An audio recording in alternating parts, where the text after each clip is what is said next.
약속의 땅 가나안 땅에 들어가지 않았는데 광야에 있는 동안 하나님께서 이스라엘 백성에게 주신 말씀이 오늘 본문의 말씀입니다. 너희가 약속의 땅에 들어가면 두 산이 마주 서 있는 세겜 땅으로 가거라. 그곳에 한 산에 큰 돌을 세우고 말씀을 모두 돌에 기록하라. 모든 하나님께서 주신 말씀을 분명하고 정확하게 기록해서 세우라. 그리고 다듬지 않은 돌로 제단을 쌓고 그곳에서 번제를 드리라. 그리고 그리심 산에서 축복을 선포하고 그리고 에발산에 저주를 선포하라. 이렇게 말씀하셨고 이스라엘 백성이 약속의 땅에 들어간 이후에 바로 그 말씀대로 에발산에 그리심산에 축복과 저주를 선포하게 됩니다.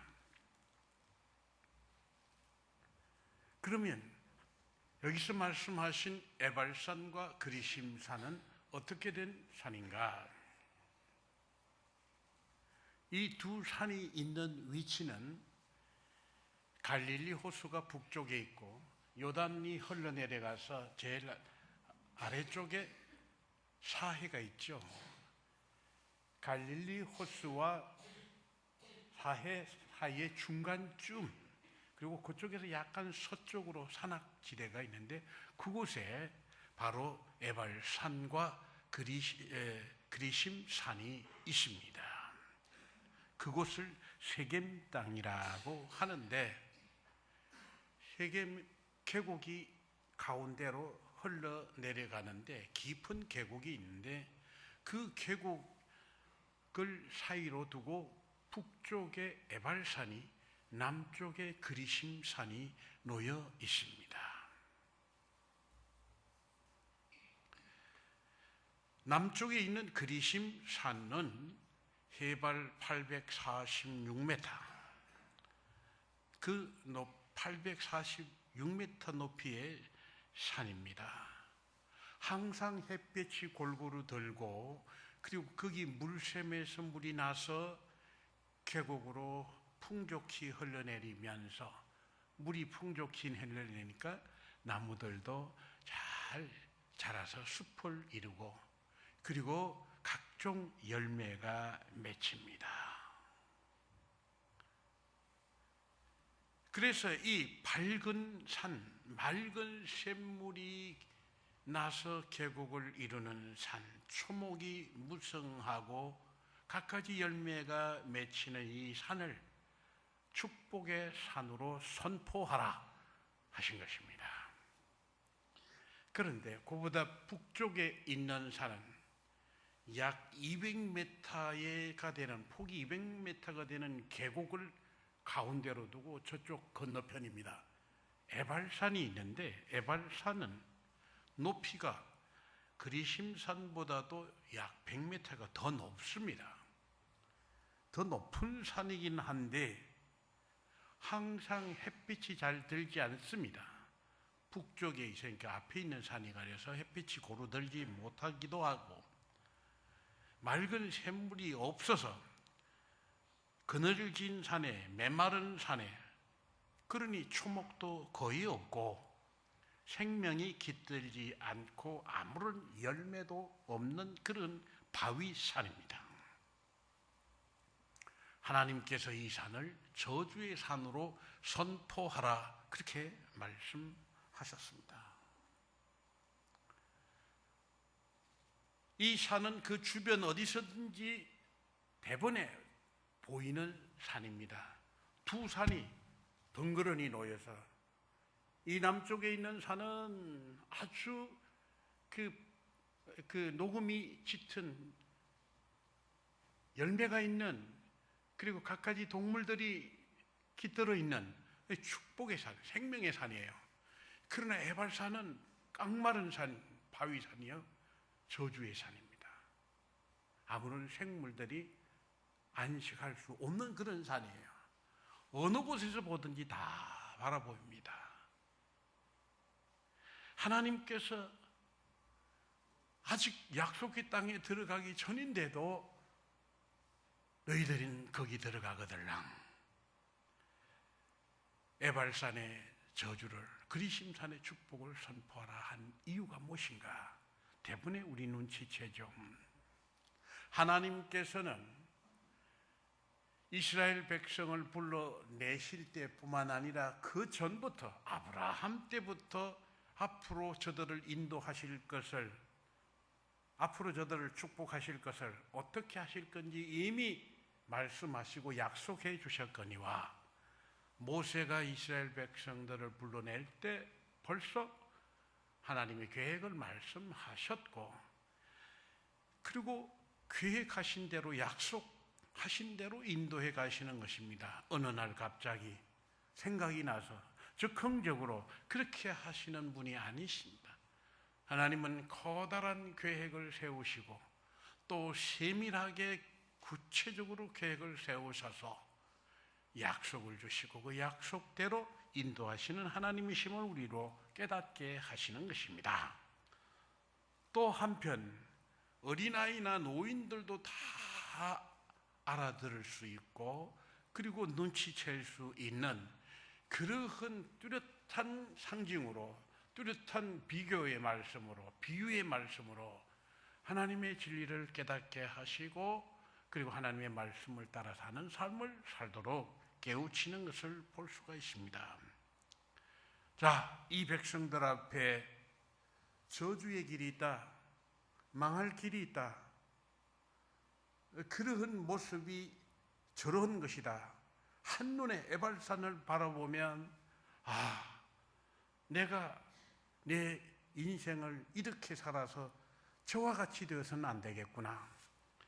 그리심산을 바라보면 내가 하나님의 말씀을 따라 삶으로 바로 그리심산과 같은 축복된 가문을 만들어야겠다, 축복된 그런 후손들이 되도록 해야 되겠다라고 하는 것을 생각하고 판단하고 결심하게 해주는, 너무나 쉽게 말씀해 주시는 것을 볼 수가 있습니다.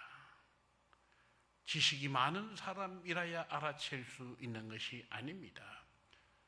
그리고 아주 지혜로운 사람만 알아들을 수 있는 말씀으로 주신 것이 아닙니다. 하나님께서는 이토록 함께 나란히 있는 두 산을 아직 쳐다본 일도 없는 그들에게 미리 말씀하시고 바로 이러한 이 교훈을 미리 주신 것입니다. 예수님께서도 말씀을 가장 쉽게 해주셨죠. 성서학자들이나 그리고 당시의 율법학자들은 자기네들의 지식을 자랑하느라고 난리를 치지만 예수님께서는 언제나 가장 쉬운 말씀으로, 쉬운 이야기를 통해서, 비유를 통해서, 그리고 하나님의 놀라운 진리의 말씀, 생명의 말씀을 풀어내시고 쉽게 알아듣게 하시고 그 말씀을 따라 살게 하신 것을 볼 수가 있습니다.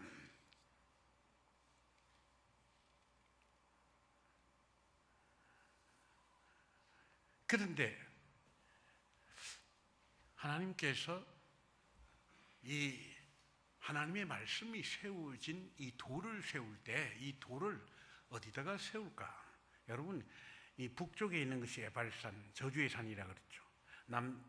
남쪽에 있는 것이 축복의 산, 그리심산인데 어디다가 말씀을 세우라고 하십니까? 말씀의 비를? 에발산에다가 말씀의 비를 세우라 하시는 거예요. 축복의 산에다 안 세우고 왜 에발산에다가 세우라고 하시는가? 하나님께서는 말씀이 더 뚜렷이 보이도록 해야 할 곳은 바로 죄와 악이 많은 곳이라고 하는 것입니다. 에발산 저주에다가 그 말씀의 비를 세웁니다. 죄악이 있는 곳에 어쨌습니까? 니느웨 도성이 죄악으로 하나님의 심판이 임박했을 때 요나를 불러서 그곳에 말씀을 선포하게 하시죠. 소돔과 고물에 하나님의 말씀, 심판이 임박했다고 하는 것을 말씀을 전하게 하시죠. 만약에 오늘날 세계 곳곳에 죄와 악이 가득한 곳일수록 하나님의 말씀이 더 절실하지 않겠습니까? 이 나라 이 백성들이 하나님 보시기 옳지 못하다면 하나님의 말씀을 우리 가운데 세워주실 것입니다. 분명하고 뚜렷하게 대번에 알아볼 수 있을 그런 방도로 우리에게 말씀을 주시는 하나님이심을 생각하게 됩니다. 그리고 그 말씀을 기록하고 선포할 때 주의할 것은 분명하고 정확하게 기록하라고 그렇게 말씀하시는 것을 볼 수 있습니다. 하나님의 말씀은 전달될 때에, 선포될 때에, 그리고 전도될 때에 무언 잡것을 섞어서는 안 되고 과장해서도 안 되고 너무 축소시켜서도 안 되고 있는 그대로 말씀 그대로를 전할 수 있어야 할 것입니다. 하나님의 말씀을 왜곡하거나 인간의 목적을 달성하기 위해서 이용하거나 축소하거나 과정하거나 해서는 안 될 것입니다. 바르고 분명하게 그렇게 기록해야 한다고 말씀하셨는데 그렇게 또한 전달되어야 되고 선포되어야 마땅할 것입니다. 오늘 우리는 이 사이비 이단들이 창궐하는 것을 보고 있습니다.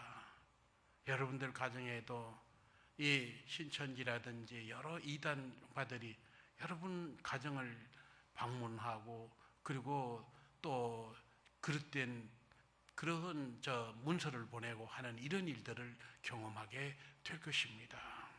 바로 이런 이들이 하나님의 심판을 어떻게 받는지 잠시 후면 우리가 알게 될 것입니다.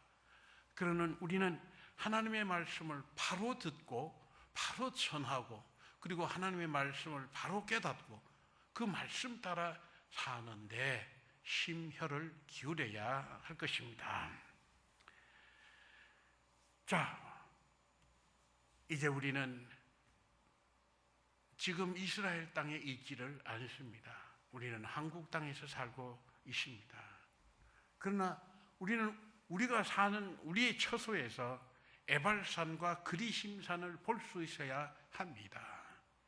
에발산이 뭡니까?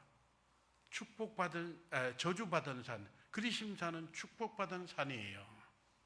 여러분, 사람을 봐도 축복된 삶을 산 사람, 저주된 삶을 산 사람을 우리가 구별할 수 있지 않습니까? 여러분, 우리 주변의 가문을 볼 때도 정말 축복된 가문의 모습을 우리가 볼 수 있지 않습니까? 그 집안은 모두가 참 훌륭한 신앙의 사람들로 그리고 모든 종사하는 일이 선한 일들로 채워져 있는 그런 가문이, 그런 집안이 있는가 하면 언제나 지지고 볶고 다투고 죄악을 꾸미고 하는 그런 가문, 그런 가족들이 모인 집안이 있어요. 오늘날 우리의 삶 속에서 우리는 에발산을 보고 그리심산을 보자고 하는 것입니다. 그리고 주변에 우리 성도들 가운데서도 훌륭한 직분자 그리고 나태한 직분자도 있지 않습니까? 보십시오. 정말 거기서 에발산을 발견하고 거기서 그리심산을 발견하고 저분과 같이 살아야겠다. 저분과 같이 살아서는 안 되겠다 하는 것을 판단할 수 있어야 됩니다. 나라 일을 맡은 정치인들 가운데서도 법조인들 가운데서도 의사들 가운데서도 정말 그리심산을 보는 것과 같은 그런 훌륭한 사람이 있는가 하면 에발산과 같이 그런 참으로 못된 그런 사람들도 있는 것을 우리가 발견할 수 있는 것입니다. 하나님께서 이스라엘 백성들에게 기회를 주셨습니다. 에발산과 그리심산을 보여주시고 그들에게 기회를 주신 것입니다. 그렇게 선택의 자유를 또한 주신 것입니다. 이스라엘 백성들 가운데 말씀을 따라 정말 그 그리심산과 같은 축복된 삶을 사는 사람이 있고 에발산을 택하고 에발산의 삶을 산 그런 사람들이 있습니다. 불행과 저주와 멸망 스스로 선택한 것입니다. 또 행복과 축복, 구원 또한 스스로 선택한 것입니다. 우리는 자신들의 선택에 책임을 져야 하는 것입니다. 성경의 인물을 보십시오. 많은 분들을 예를 들 수 있겠으나 몇 분만 돌아봅시다. 성경의 인물 가운데 서로 다른 선택을 한 사람, 사울 왕이 있고 다윗 왕이 있습니다. 사울 왕도 다윗 왕도 하나님께서 기름 부음받은 정말 그런 축복된 사람이었습니다. 하나님의 선택을 받고 그리고 기름 부음 받아서 백성들 위에 다스리는 왕으로 세움을 받은 사람입니다. 그런데 한 사람은 저주의 산을 택하고 저주의 길을 갔습니다. 또 다른 한 사람은 축복의 산을 향하고 축복된 삶을 살았습니다. 그렇죠? 가룟 유다와 다른 제자들을 보십시오. 가룟 유다는 사탄의 유혹을 따라 망하는 길로 갔습니다. 그러나 다른 제자들은 여러 가지 어려움을 겪었지만 그러나 결국 예수 그리스도께서 가신 그 길로 향해 나아갔고 축복의 그리심산을 선택하는 남은 생애를 살 수가 있었습니다. 사울은 어떻습니까? 박해자 사울이 나중에 전도자 바울로 변화되었습니다. 같은 사람입니다. 같은 사람인데 그 사람이 주님을 만나고 나서 지금까지 자기가 걸어간 길이 에발산 저주로 가는 길을 택한 삶을 살았구나 하는 것을 깨닫고 돌이켜 그는 그리심산 축복을 선택하는 그런 삶으로 전환한 사람들입니다. 그는 놀라운 신앙의 결단으로 이전과는 전혀 다른 사람으로 새로운 인생길을 간 사람이 되었습니다. 여러분, 우리 주변의 인물들을 보십시오. 직분자들을 보십시오. 이런 가문들을 보십시오. 에발산과 같이 꼬이고 뒤틀리고 교만하고 거부하고 분노하고 충동적이고 부정적인 그런 삶, 불행과 저주를 부르는 그런 가문이 없지 않아 있습니다. 그리심산과 같이 사랑이 있고 화목해하고 남을 이해하고 돕고 선한 일, 의로운 일, 그리고 그 따뜻하게 하는 그런 일을 즐겨하는 사람, 그리고 부모에게 효도하고 공경하며 그리고 풍성한 열매를 맺는 삶을 사는 가문, 그리고 생명을 살리는 일에 동참하는 가문, 축복된 가문이 있습니다. 여러분, 분명히 드러나도록 그리심산과 에발산을 보여주시고 교훈하신 하나님께서 오늘날에도 예수 그리스도를 믿고 그 말씀 따라 사는 그런 그 그리심산을 향해 나아가는 그런 성도들의 무리를 우리는 분명히 볼 수 있고, 그리고 불행한 길, 에발산으로 향하는 길을 가는 그런 인생들이 많이 있는 것을 봅니다. 여러분, 보고도 알 수 없는 그런 경우가 아닙니다. 다 한눈에 알아볼 수가 있습니다. 여러분, 잘 선택하시고 잘 살아갈 수 있는 그런 여러분들이 되어야 하겠습니다.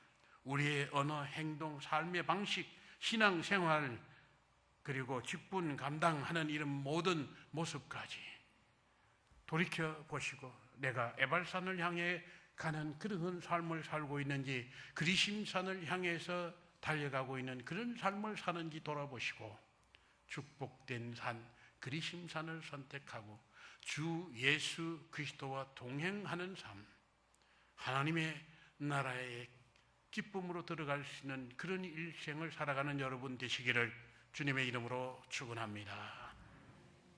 사랑이 많으신 하나님, 우리들에게 이 아침 에발산과 그리심산을 분명히 볼 수 있게 해주시오니 감사드립니다.